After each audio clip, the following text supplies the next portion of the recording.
वहीं रोने लग जाओगे, डीमोटिवेट हो जाओगे पहले ही पेपर अगर बेकार चला गया तो। ठीक है, जो बोर्ड्स में तुम्हारे आंसर शीट चेक करते हैं ना, उनको एक दिन के 100 से भी ज्यादा आंसर शीट चेक करनी होती है। ये क्वेश्चन तो तुम्हारे बोर्ड में जरूर आएगा, देख लेना। एक रेड पेन से चेक होती है तुम्हारी आंसर शीट और एक ग्रीन पेन से। तो तुम्हारा 15 मिनट का टाइम होता है ना रीडिंग का, जिसमें पेपर मिल जाता है, उसमें एमसीक्यूज पहले ही निपटा डालो।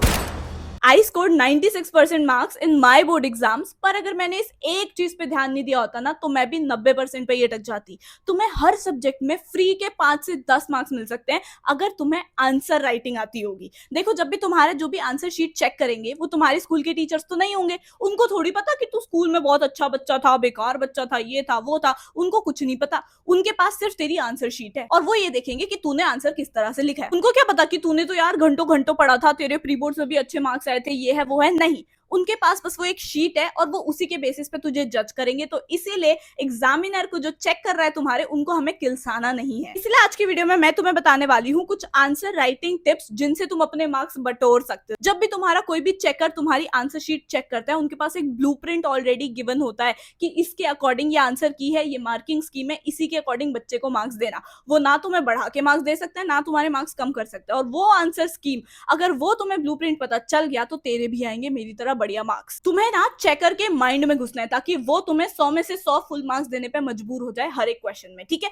अब सबसे पहली चीज है, साइड में मार्जिन मत बनाना। जो तुम करते हो ना, आंसर शीट के साइड में मार्जिन बना लेते हो कि भाई मुझे कम कम बीच बीच में ही लिखना पड़ेगा, मेरे आंसर बड़ा लगेगा। ठीक है, ऐसे मत करो। हमारी जो टीचर्स थी ना, वो लिटरली जाती थी दूसरे दूसरे स्कूल के बच्चों के बोर्ड एग्जाम्स 10-15 सालों से चेक करने के लिए, और उन्होंने आके हमें ये बताया था कि तुम्हें क्या लगता है, हमें नहीं पता चलता तुम मार्जिन क्यों बनाते हो कि हमारे आंसर बड़े लगे। तो जैसे हम देखते हैं ना कि किसी की कॉपी में आंसर में ये लिख रखा है साइड में मार्जिन, तो हमें पता चल जाता है इस बच्चे ने कहीं तो चोरी करी है। तो हम ध्यान से पढ़ते हैं। और देखो, तुम नहीं चाहते कि भाई एग्जामिनर तुम्हारा आंसर शीट ध्यान से देखे, क्योंकि अगर तुम्हारे आंसर शीट में उसने ध्यान से देखना शुरू कर दिया तो वो सिली मिस्टेक्स जो तुम करते हो ना, उसके भी मार्क्स काटने लगेंगे आधे आधे एक एक करके, और इसी की वजह से इतने मार्क्स चल जाएंगे। ठीक है, तो हम चाहते हैं कि हमारी आंसर शीट वो फटाफट से देखे, अरे वाह वाह वाह वाह करते हुए आगे मार्क्स देते हमें। ठीक है, तो इसीलिए मार्जिन मत बनाना। जो भी तुम्हारा रफ वर्क भी है अगर, तो वो एकदम आखिरी पन्ने पे करना होता है, रफ वर्क लिख के ऊपर से और फिर कट मार के आना है। दूसरी बात, देखो बोर्ड्स में ना काफी लीनियंट और मीडियम चेकिंग रहती है, तो तुम्हें घबराने की जरूरत नहीं है। तुम बस वर्ड लिमिट का ध्यान रखना। अगर उधर बोला गया कि 30 से 40 वर्ड्स में लिख के आना और तुम 150 वर्ड्स में लिख के आ गए हो तो गलत है। ठीक है,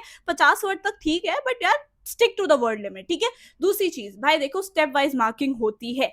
तो अगर तुम लोग कहीं फंस जाओ कि भाई यार इसका आंसर ही नहीं निकल रहा, आंसर नहीं, भाई 30 मिनट वहां वेस्ट करने से अच्छा है तू आगे के क्वेश्चंस कर ले। क्योंकि बोर्ड एग्जाम्स में ना बच्चे एक ही क्वेश्चन पे अटक जाते हैं और फिर आगे के 2-4 क्वेश्चन उनके छूट जाते हैं। टाइम मैनेजमेंट बहुत जरूरी है बोर्ड एग्जाम्स में। ठीक है, इसे ध्यान रखना कि स्टेप वाइज मार्किंग होती है। अगर तेरा आंसर एकदम एंड में नहीं आ रहा है तो उसको उतना छोड़ दे, उसके बाद आगे क्वेश्चन कर, एंड में जब टाइम बचेगा तब वापस आके कैलकुलेट कर लेना। ठीक है, नेक्स्ट अगर मैं बात करूं मैथ्स की, अकाउंट्स, इकोनॉमिक्स, फिजिक्स, मतलब जिसमें भी फॉर्मूलाज यूज होते हैं, तो फॉर्मूलाज को लिख के आना, एक बॉक्स में अलग से करके आ जाना, यूजिंग दिस फॉर्मूला। ठीक है, 2 सेकंड एक्स्ट्रा लगेंगे बस उसको बॉक्स में और वो फॉर्मूला लिखने में, ज्यादा टाइम नहीं लगेगा। ठीक है, बस तुझे उसके मार्क्स मिल जाएंगे। क्योंकि जब टीचर के पास आता है ना, तो वो देखते हैं 1 मार्क्स जब इसने फॉर्मूला लिखा है, तो अगर तूने फॉर्मूला लिखा है तो तेरे 1 मार्क्स वहां पे बन जाएंगे। ठीक है, इसलिए अगर तुझे कोई क्वेश्चन नहीं भी आता, वैसे तो ऐसा नहीं होना चाहिए क्योंकि पढ़ के जाओ, बट अगर कोई क्वेश्चन नहीं आता है तो एटलीस्ट उसमें फॉर्मूला लिख के आओ। Hit and try method use करो। ठीक है, 5 मिनट दो उस क्वेश्चन को, थोड़ा थोड़ा करो, क्या पता करते करते आ जाए तुझे याद कि अरे हाँ ये तो मैंने ट्यूशन में करा था,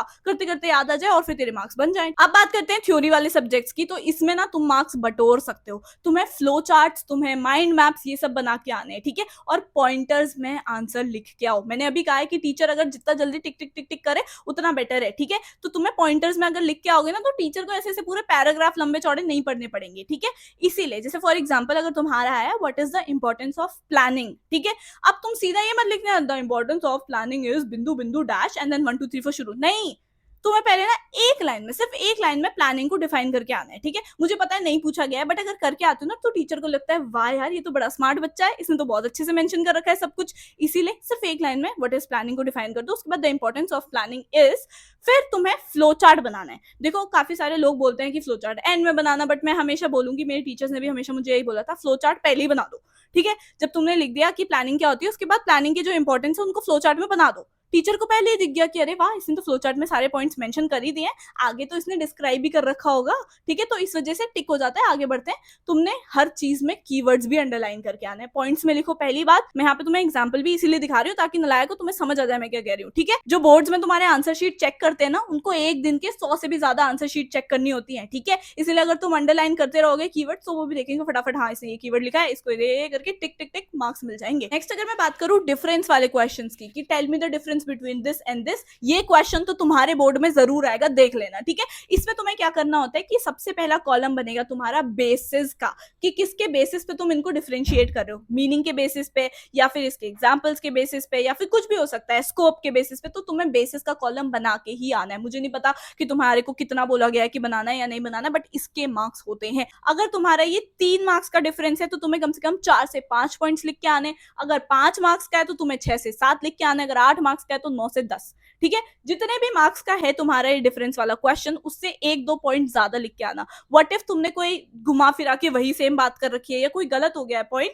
तो फिर तुम्हें वो हटा के जो बाकी की तुमने सही लिखे हुए हैं उसके बेसिस पे मार्क्स मिल जाएंगे, ठीक है। तो ये एक शॉर्ट ट्रिक है जो एक टॉपर को ही पता होती है और एक जो चेक कर रहा है एग्जामिनर उसको पता होती है कि कहाँ कहाँ मार्क्स देने होते हैं। तो इस बात का ध्यान रख लेना, इसलिए कह रही हूँ ये वीडियो बहुत इंपॉर्टेंट है। प्लीज अपने दोस्तों के साथ शेयर करो जो इस बार बोर्ड देने वाला है, साथ ही साथ लाइक करा करो और हाइप करो यार वीडियो को। पता है मैं ऐसी चीजें तुम्हें बताने आ रही हूँ, बट तुम लोग भाई बिल्कुल हाइप ही नहीं करते हो मुझे, तो भाई मेरे को भी थोड़ा बुरा लगता है। इसीलिए कह रही हूँ बोर्ड्स के पूरे भाई, जब तक तेरे बोर्ड्स खत्म नहीं हो जाते, और बोर्ड्स खत्म होने के बाद तेरे एंट्रेंसेस, तेरे कॉलेज अंदर पहुंचने तक, उसके बाद कॉलेज में पहुंच के पैसे कैसे कमाने हैं, इंटर्नशिप सब बताऊंगी, तुम चैनल पर जुड़ जाओ। बट पहले फोकस करते हैं हम बोर्ड्स में। देखो अब 2 तरह के टीचर हैं जो तुम्हारी आंसर शीट चेक करेंगे, एक रेड पेन से चेक होती है तुम्हारी आंसर शीट और एक ग्रीन पेन से, ठीक है।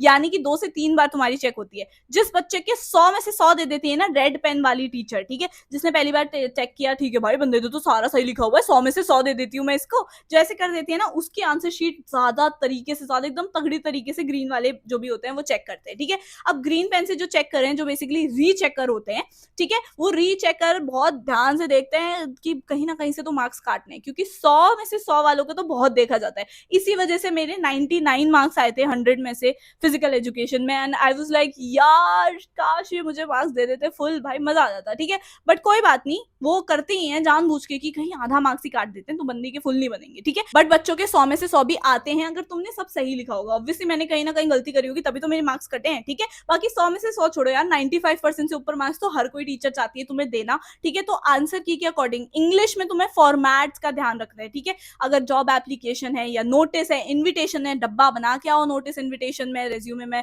जो भी तुम्हारा है बायोडेटा उसमें डब्बा बना के आओ। ये बेसिक चीजें जिनके एक आधे आधे मार्क्स होते हैं, हमें पता नहीं रहता है होते हैं, बट होते हैं। नोटिस में वो नोटिस वर्ड जो होता है ना बीच का, उसके भी मार्क्स होते हैं, सोचो। अब बोर्ड्स में ना सिर्फ 3 घंटे होते हैं और तुम्हें इतना बड़ा पेपर सॉल्व करके आना है, ठीक है। तो एक स्ट्रैटेजी है टाइम मैनेज करने की, कि सबसे पहले वो वाले क्वेश्चंस करो जो तुम्हें अच्छे से आते हैं, ठीक है। उसको सजा सजा के सुंदर तरीके से बढ़िया से लिखो, क्योंकि हमें भी पता है स्टार्टिंग में हमारी राइटिंग बहुत सुंदर होती है, एंड में आते आते हम खिचड़ी पका रहे होते हैं, ठीक है। इंग्लिश का एग्जाम्पल दू, ठीक है। तो राइटिंग सेक्शन को इंग्लिश में हमेशा सबसे पहले करना चाहिए, उसको फटाफट से निपटा डालो। आर्टिकल रिपोर्ट में से मैं हमेशा सजेस्ट करूंगी कि आर्टिकल लिखो, क्योंकि रिपोर्ट में ना कई बार बच्चे ग्रामर में मिस्टेक कर देते हैं, अनटिल और अनलेस तुम्हारी ग्रामर बहुत अच्छी है, बट ग्रामर में मिस्टेक हो जाती है बहुत ज्यादा, क्योंकि वो पास्ट टेंस में लिखी जाती है, ठीक है। इसलिए हमेशा आर्टिकल को लिखा करो, ठीक है। ये मैं सजेस्ट करती हूँ, पर्सनल सजेशन है मेरा, ठीक है।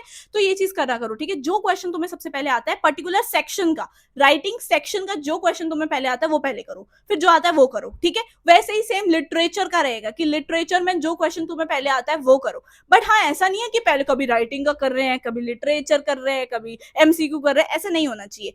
पर्टिकुलर सेक्शन के क्वेश्चंस को तुम ऊपर नीचे कर सकते हो, बट आपस में पूरा पेपर में कहीं भी कुछ भी नहीं करना है, ठीक है। नेक्स्ट बहुत बढ़िया एडवाइस दूंगी कि जो तुम्हारा 15 मिनट का टाइम होता है ना रीडिंग का, जिसमें पेपर मिल जाता है, उसमें एमसीक्यूज पहले ही निपटा डालो, ठीक है। और जो और वाले क्वेश्चंस होते हैं ना कि ये वाला क्वेश्चन और ये वाला कोई सा भी कर लो, उनमें से डिसाइड कर लो कि तुम्हें कौन सा आता है। तो ये सारी जितनी भी प्लानिंग है ना वो 15 मिनट में हो जानी चाहिए तुम्हारी, ठीक है। इसीलिए दिए जाते हैं एक्स्ट्रा 15 मिनट, ठीक है। और जब भी तुम और वाले क्वेश्चन को सॉल्व करोगे, मान लो क्वेश्चन नंबर 15 में या तो ये करो और ये करो, ठीक है। तो जब भी तुम करोगे ऊपर वाला करोगे तो लिखोगे क्वेश्चन 15 ऑप्शन 1, ठीक है, ताकि टीचर का सर ना खपे और टीचर ना किल से कि क्या कर रखा है बच्चे ने, ठीक है। इसीलिए ये सब तुम्हें अच्छे से मेंशन करना है। जब भी तुम एमसीक्यू सॉल्व कर रहे हो, ठीक है, तो एमसीक्यू में सिर्फ ए सी डी ये नहीं लिखना भाई, ए में क्या ऑप्शन है वो भी लिख के आना है, ठीक है। हर टॉपर लिख के आता है, मैं भी अपने टाइम पे लिख के आई हूँ। मुझे पता है कि तुम बोलोगे नहीं नहीं एंड में तो मेरे पास टाइम ही नहीं बचा, इसलिए मैं एबीसी ऐसे करके आ गया। नहीं, तेरे मार्क्स ही नहीं बनेंगे। तो जब तक आंसर का ऑप्शन जो लिखा हुआ है वो नहीं लिख के आएंगे, तेरे मार्क्स ही नहीं बनेंगे। सिंपल सी बात है, ठीक है। तो कहीं ना कहीं से तुम्हें फटाफट से लिखना आना चाहिए। अब इस टाइम पे लिख लिख के प्रैक्टिस करो, मॉक टेस्ट दो 3-3 घंटे के बैठ के, वरना फिर रोगे, कसम से बता रही हूँ कि नहीं मेरा तो पेपर छूट गया। पहला पेपर ही फिजिकल एजुकेशन का है काफी सारे बच्चों का, जो कि एक थ्योरी का पेपर होता है, ठीक है। पन्ने भर के आने होते हैं, ज्यादा लिख के आना होता है, वहीं रोने लग जाओगे, डिमोटिवेट हो जाओगे पहले ही पेपर अगर बेकार चला गया तो, ठीक है। इसीलिए अभी से लिख लिख के प्रैक्टिस करना शुरू करो। तो this is it, I hope तुम्हें ये वीडियो पसंद आई होगी। I was the school topper, और ये मैंने अपने खुद के एक्सपीरियंस प्लस जो टीचर्स जाती है ना बोर्ड्स में चेक करने के लिए, उनसे पूछ पूछ के बनाई है, तो तुम्हें काफी वैल्यू मिल गई होगी, ठीक है। बाकी अब तुम्हारे बोर्ड्स बहुत जल्दी आने वाले हैं, ठीक है, 10 दिन से भी कम टाइम बचा हुआ है। तो मुझे फटाफट से बता दो कि तुम्हें कौन कौन से सब्जेक्ट्स के इंपॉर्टेंट टॉपिक्स और स्ट्रैटेजी जाननी है, कि किस तरह मैंने पढ़ा था, किस तरह तुम भी पढ़ो, क्योंकि अब इस टाइम पे ना नहीं बचा है टाइम ज्यादा कुछ करने का, ठीक है। तो इंपॉर्टेंट टॉपिक्स ये सब मैं सब बता दूंगी, बस तुम मुझे कमेंट्स में बताओ कि कौन सा subject, physical education, English, math, मतलब कोई भी सब्जेक्ट है वो मुझे कमेंट्स में बताओ। I make a video on that. And yes, this video was very very important. Thank you so much for watching it till the end. Like कर देना, subscribe to my channel, please do not miss out, ठीक है। Subscribe कर देना, comment on something cute cute, and I will see you in the next video. Bye.